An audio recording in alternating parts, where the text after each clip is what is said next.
Tragedia në ditën e Krishtlindjes, 4 anëtar të një familje gjenden të vdekur, ja për çfarë dyshohet.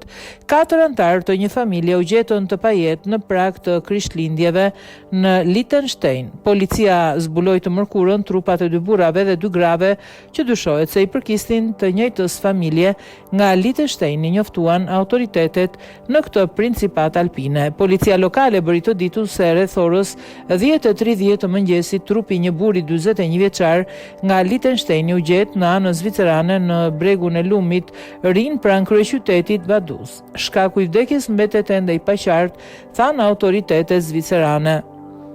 Sipas Reuters, hetimet e mëtejshme çuan policinë në një apartament në Vaduz ku u zbuluan trupat e një burri 73 vjeçar dhe 2 grave të moshës 68 dhe 45 vjeç. Sipas gjetjeve paraprake, 3 viktimat ishin prindrit dhe motra e burrit 41 vjeçar, thuhet në një deklaratë të policisë së Liechtensteinit.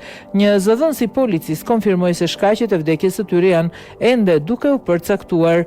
Departamenti i hetimeve penale i policisë shtetërore po heton rastin me angazhimin e një numri të madh oficerësh.